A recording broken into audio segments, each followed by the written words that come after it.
ramai yang akan menyebut tentang peristiwa penting, iaitu Al-Isra' wal Mi'raj.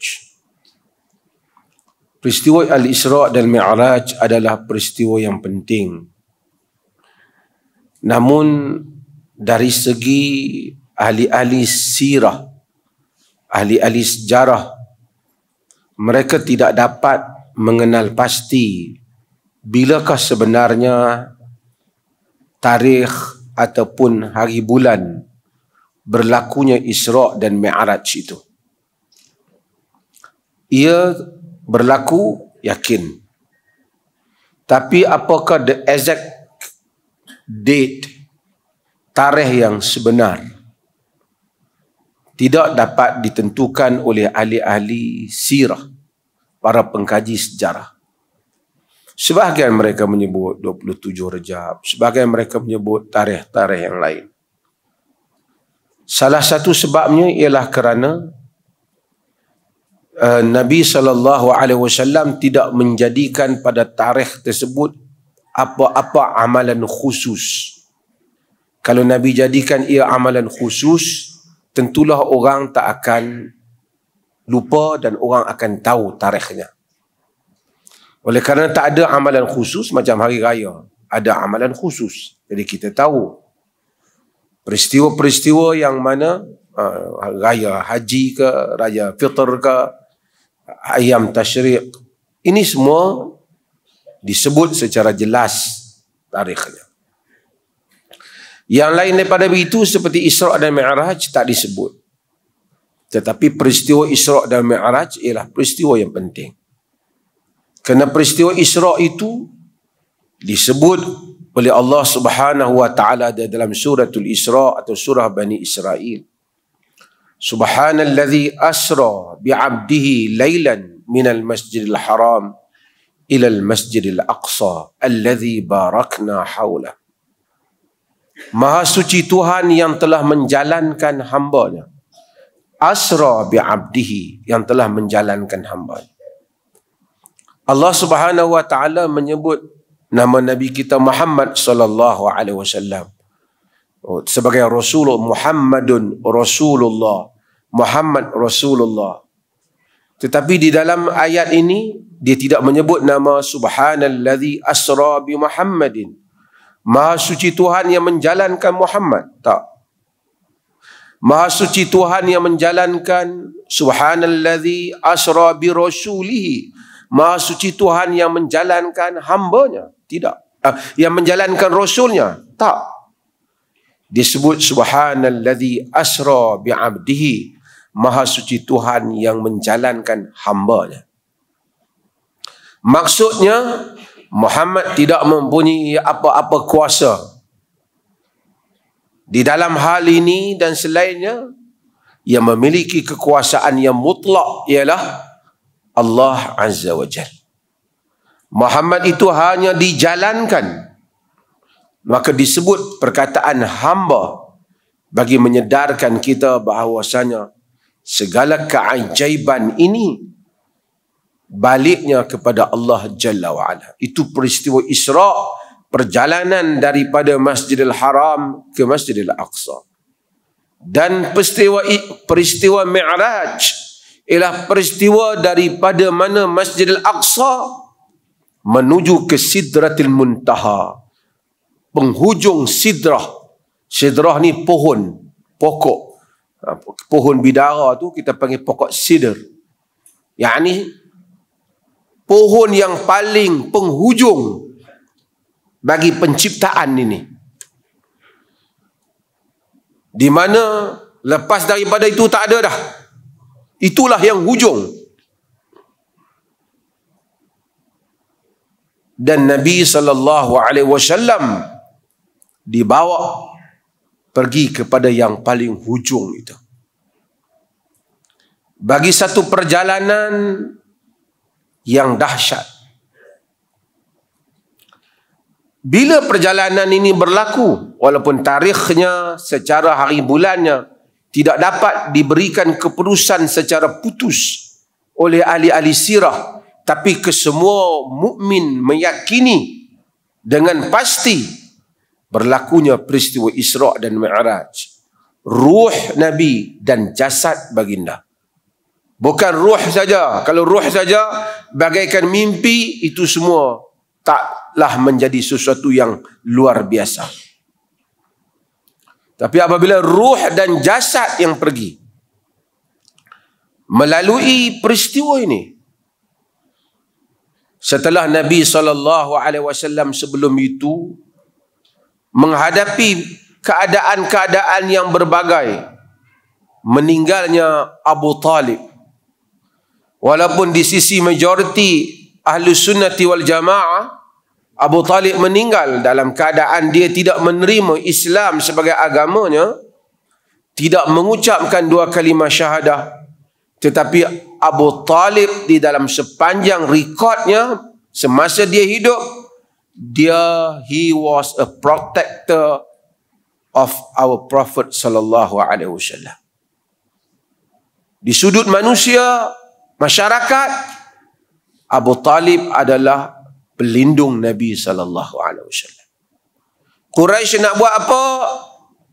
Abu Talib guna kedudukannya. Malu mata orang kata. Dengan Abu Talib tak berapa berani nak langgar Nabi ni.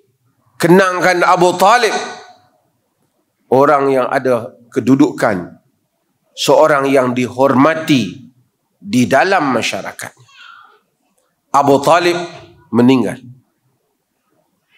Khadijah, isteri Nabi sallallahu alaihi wasallam, bukan saja seorang yang sentiasa akan bersama dengan Nabi, kerana insan, Nabi itu insan. Innama ana bashar, kata Nabi, sesungguhnya aku ini manusia. Bila ada Khadijah selalu memberi support kepada Nabi. Dia tak pernah bagi Nabi jatuh perasaannya. Apa-apa berlaku, sentiasa perkataannya berpihak kepada Nabi. Sentiasa membela Nabi. Bukan saja membela dengan perkataannya, dirinya, ungkapannya. Khadijah itu membela Nabi dengan hartanya, kerana dia juga orang yang ada harta. Khadijah juga wafat. Khadijah wafat. 2 orang yang sangat penting di dalam hayat Nabi telah wafat. Sahabat-sahabat pula ramai yang ditindas. Sebahagian mereka pergi ke Taif. Sebahagian mereka pergi ke Habasyah. Yang tinggal berhijrah ke Habasyah. Ja'far pergi ke Habasyah. Ummu Salamah pergi ke Habasyah. Osman pergi ke Habasyah. Ramai pergi ke Habasyah. Tuan-tuan, zaman sekarang kita ni, kalau kawan-kawan kita nak pergi jauh, kata aku kena pindah lah, dia orang duk buat kat aku macam ni. Kita bayangkan, kerana perjuangan yang kita bawa, kawan-kawan yang ikut kita kena ambil tindakan. Walaupun kita tahu bukan salah kita, bukan salah mereka, tapi tentulah kita ada satu perasaan yang berat apabila melihat kerana mendukung perjuangan kita, orang terpaksa meninggalkan kampung halamannya, dihalau keluar, ataupun terpaksa mencari tempat perlindungan. Ramai sahabat ke Habasyah. Kalau sekarang tak apalah, sampai sana nanti kontak lah, hantar email ke. Dulu orang boleh messenger ke, ataupun hantar dulu apa? SMS. Sekarang dah tak ingat lah perkataan lama. Boleh WhatsApp. Ke depan ni tak tahu apa lagi. Itu tak ada. Kalau pergi, sementara nak sampai tu bukan boleh tahu flight pukul berapa terbang, sampai pukul berapa. Pergi melintas padang pasir yang tak tahu apa rencana musuh di tengah padang pasir. Mereka sampai ke sana, pergi ke sana, tinggal Nabi.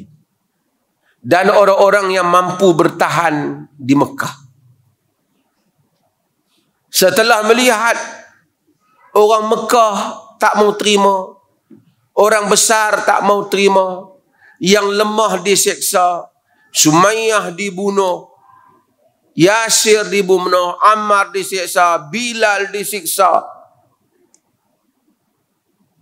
Barangkali kena pergi cuba kat orang luar pula kot. Mana tahu kot orang luar mau support. Maka Nabi pergi ke Taif. Sekarang tuan-tuan pergi ke Mekah, dia akan ada trip ke Taif. Saudi pun telah develop Taif ni. Ada hotel cantik. Sekarang. Tapi dulu Taif terkenal sebagai ladang buah-buahan. Kerana dia lebih sejuk, lebih tinggi, sejuk, dan banyak buah-buahan yang elok-elok ada di Taif. Nabi pergi ke Taif. Saya ringkaskanlah, bukan nak cerita peristiwa ni. Di Taif, orang Taif tak terima. Setiap pintu pemimpin Taif yang Nabi ketuk. Bukan saja mereka menghalau Nabi, bahkan menyuruh anak-anak, budak-budak mereka melontar Nabi dengan batu. Sehingga tidak tinggal lagi di tubuh Nabi melainkan kesan darah lontaran orang Taif. Lari membawa diri. Dalam doa yang selalu saya baca dan tuan-tuan baca, walaupun riwayatnya mursal, tapi disebut oleh ahli-ahli sirah, hatta di kalangan ahli-ahli hadis menyebut riwayat ini. Allahumma inni ashku ilaika dha'fa quwwati wa qillata hilati wa hawani 'alan nas anta rabbul mustad'afina wa anta rabbi. Ya Allah, aku mengadu kepadamu lemahnya kekuatanku, sedikitnya helahku, dan hinanya aku ini di kalangan manusia. Engkau adalah Tuhanku. Engkau adalah Tuhan orang-orang yang ditindas. Engkau adalah Tuhanku. Ila man takiluni, kepada siapa kau nak serahkan aku ini? Ila ba'idin yatajahamuni am ila aduwin mallaktahu amri, kepada orang jauh yang tidak mau memperdulikan aku, ataupun kepada musuh yang kau jadikan mereka itu menguasai urusanku. Dalam keadaan diri berdarah, luka, orang Mekah tak mau, orang luar baling dengan batu, pergi dengan anak angkatnya, bersendirian di tempat orang, makan tak ada, tempat perlindungan tak ada, bawa diri dibaling bukan oleh orang-orang dewasa, kanak-kanak di jalanan. Seorang Nabi, seorang Rasul yang ditabalkan oleh Allah. Ila man takiluni, pada siapalah kau nak serahkan aku ini, wahai Tuhan. Nabi tidak berputus asa, tapi ini munajat. Ini adalah rintihan. Tapi Nabi kata, illam yakun bika alayya ghadab fala ubali. Jika engkau tidak murka kepadaku, tak kisahlah apa nak berlaku, berlakulah. A'udzu bi nuri wajhika alladhi ashraqat lahu adh-dhulumat wa salaha alaihi amrud dunya wal akhirah. Aku berlindung dengan wajahmu, wahai Tuhan, yang dengannya diterangi kegelapan-kegelapan, dibaiki dengannya urusan dunia dan akhirat. laka utba hatta tarda.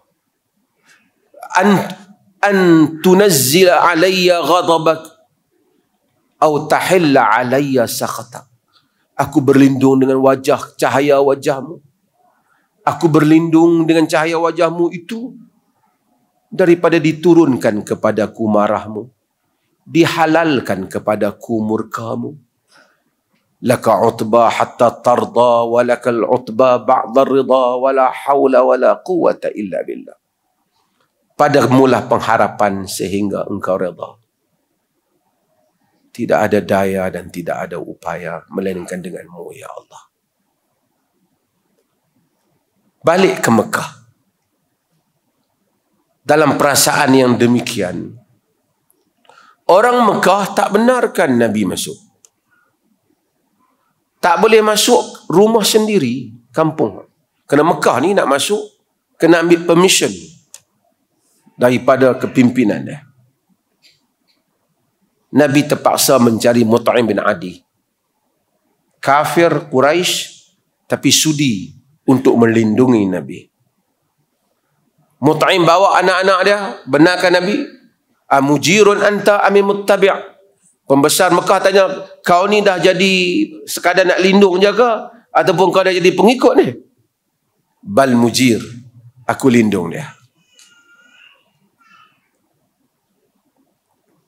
Dalam suasana yang sugul yang seperti itu, dalam mihnah yang berat seperti itu, ini bukan dakwah sekadar nak ajak orang naik atas pentas berzikir beramai-ramai, tapi ini adalah dakwah mengajak manusia mengubah sistem hidup,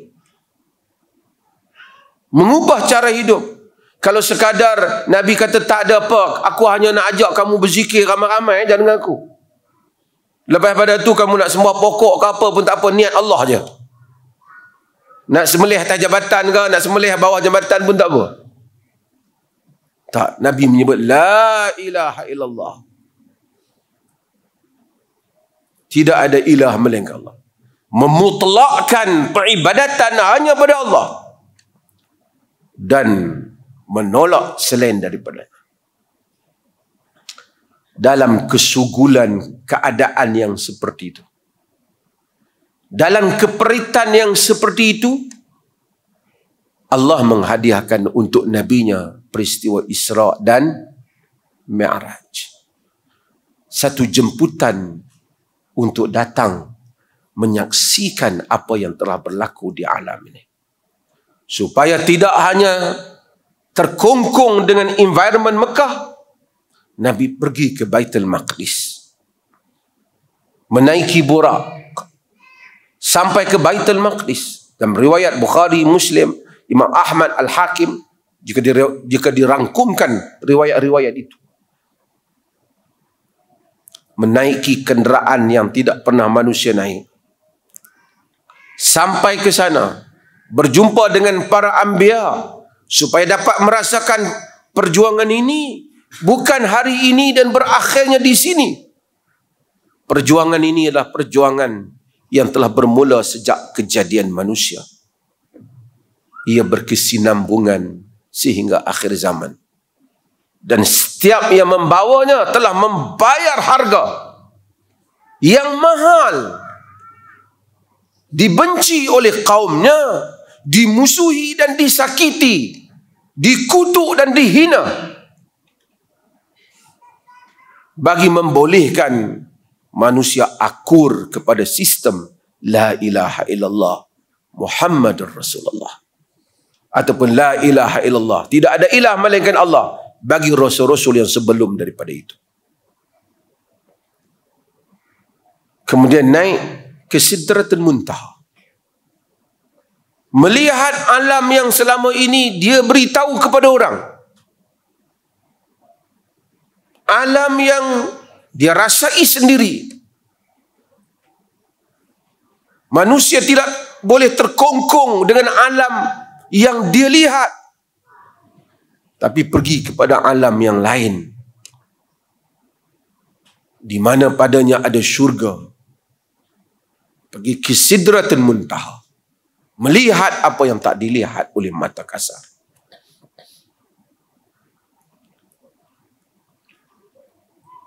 Kemudian Nabi SAW pulang. Walaupun Allah memberikan hadiah, tapi kembali kepada alam biasa, ini adalah alam cabaran. Dunia adalah dunia ibtila, cabaran. Ketika Nabi diam, Abu Jahal lalu, dia kata, Afi syai', ada benda baru wahai Muhammad? Nabi kata, ya. Semalam aku pergi ke Baitul Maqdis. Naik ke langit. Kemudian Abu Jahal kata, kemudian pagi ni kau ada kat sini? Ya, kata Nabi. Abu Jahal ni, dia tak tunjuk kata dia tak setuju. Dia relax. Dia kata, Muhammad, kalau aku panggil orang ramai, kau mau tak cerita benda tadi yang kau cerita kat aku? Nabi kata, aku cerita. Abu Jahal sanggup pergi buat jemputan ceramah tu. Dia panggil semua orang supaya datang. Orang berkumpul, Abu Jahal dengan Nabi, seolah-olah Abu Jahal dengan Nabi lah di pentas tu. Dan Abu Jahal kepada nama, ya Muhammad, hadis qaumak ma haddatsani. Wahai Muhammad, cerita pada kaummu apa yang kau cerita ke aku tadi. Bila Nabi SAW menceritakan apa yang telah diceritakan, ada yang tepuk dahi, ada yang tepuk muka, ada yang tepuk kepala, ada yang tergelak, macam-macam. Ada yang kalau menurut riwayat Aisyah, ada yang dah nak beriman batal. Tuan-tuan, kalau kita cerita hal itu pada zaman ini selalu saya cerita sejak dulu. Cerita ke anak-anak kita, semalam abah terbang pergi ni. Oh, dia kata mesti abah tengok filem ni kan. Pasal sekarang ni orang tak, walaupun benda tu kita tahu tak berlaku, tapi oleh kerana khayalan itu tak pelik. Oh, banyak filem-filem macam-macam, Superman ke, apa ke, macam-macam. Jadi manusia dah berkhayal. Manusia, dan kemudian manusia tahu ada kapal terbang, ada. So untuk satu orang cerita, walaupun orang tersenyum, kita biar betul kau ni, tapi khayalan itu sampai. Tentu faham maksud saya? Orang kata dapat khayal lah. Zaman tu tak ada TV ke apa, tak ada. Hanya manusia deal dengan apa yang mereka dengar dan mereka lihat. Bila Nabi cerita benda ni, sesuatu yang besar, sesuatu yang tak tercapai oleh khayalan mereka. Kita mungkin tak benarkan, tapi tercapai khayalan kita. Tak tercapai oleh khayalan mereka. Nabi struggle dengan orang-orang yang percaya dan tak percaya. Demikian itulah dakwah. Walaupun ada hadiah untuk dakwah, tetap ada cabaran untuk dakwah. Sesiapa yang masuk ke medan dakwah, kemudian dia tak nak cabaran. Aku nak cerita apa yang hampa suka, apa yang hampa gelak, apa yang hampa boleh bagi sampul ke aku. Itu entertainment. Dakwah membawa misi, mengubah apa yang salah dan membetulkan apa yang tidak betul. Dan itu yang dilakukan oleh Nabi. Dan itu yang menyebabkan baginda menghadapi cabarannya. Sikitlah saya sebut peristiwa itu. Tidak nanti habis jadi ceramah Isra Mi'raj pula.